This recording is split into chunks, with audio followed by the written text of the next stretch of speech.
Hello and grüß Gott. Well, I've been waiting for a while for this new Ampeg V-4B to arrive. It just arrived a few minutes ago. I had an Ampeg V-4B for years and years and years when I was younger and in a band. So I decided, after listening to the Ampeg videos and hearing the great sound, I decided to order one and try it out. So here's the box before it's been opened. Okay, I've unpacked the amp. Here's the front view. It looks just like my original V-4B I had back in the 70s, except for the knobs on mine were aluminum or aluminium, and these are a plastic knob. I prefer the old style better, to be honest with you.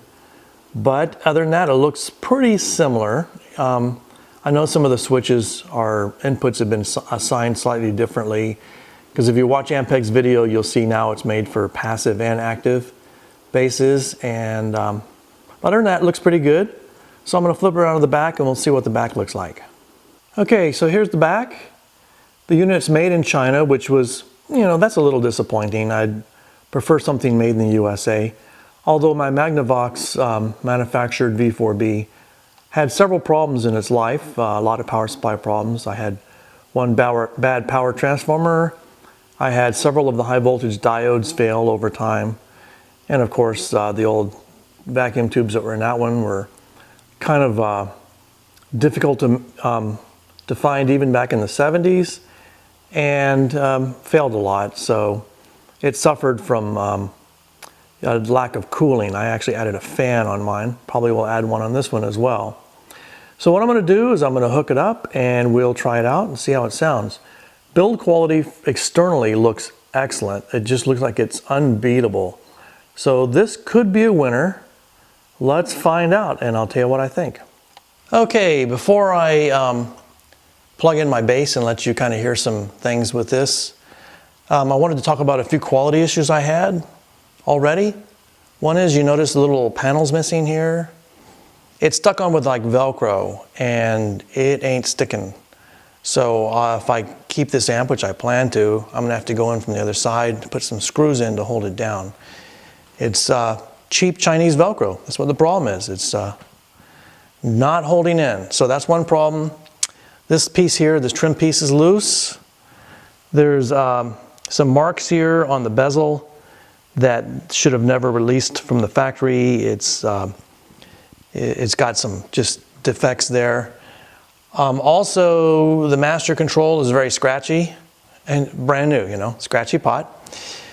And the other thing is the hum level on it's really high. So I'm going to let you hear that when I do some recording, and hopefully you'll be able to hear it. It's way too loud for a studio. It's perfectly fine for a band playing on stage. You wouldn't notice it, but definitely too loud for the studio. So I'm gonna get it set up with my bass and I'll be right back.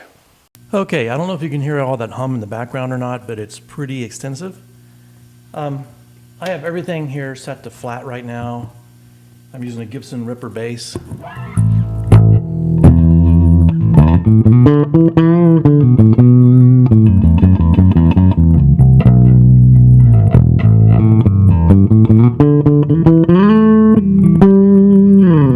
So it's got a pretty good tone, and it certainly goes really loud. And when you turn it up loud, of course, the hum is in the background. So I'll try a couple of different tones from my Gibson bass.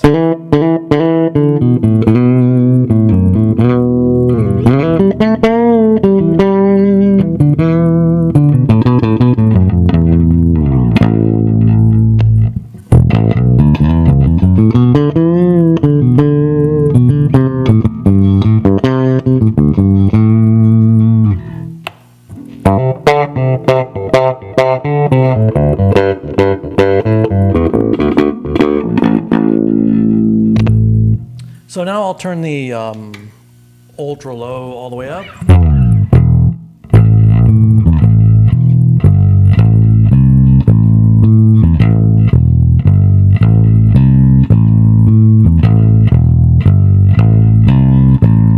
Sounds pretty good. I did play with the mid equalization rocker switch. My original V-4B with the 727 output tubes had a much better sound than this. First of all, it had no hum, and second of all, it had a much better sound.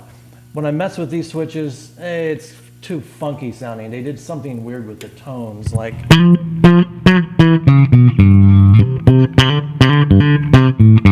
I guess it's for slap bass players and stuff. I'm not like that. I just play traditional country and western pretty typically.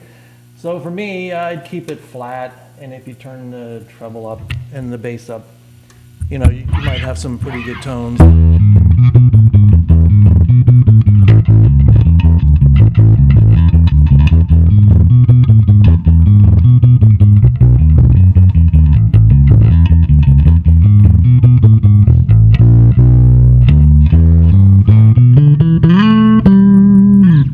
Anyway, so that part sounds pretty good. Let me think what else I can tell you.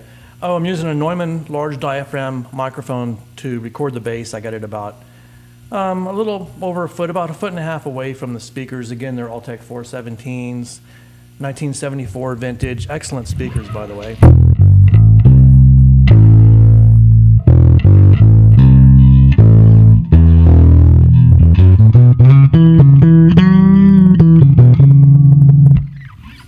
So this amp would be a great amp if it was priced around $600. But I paid $1,300 for it. That's the going price right now. You can buy a PV VB2 for around $900. VB2 has more power, has a better sound, and has no hum. And with all the quality defects I've already found on this, you know, it's something I would not recommend buying. So, sorry Ampeg, you failed. And thanks for watching. Tschüss.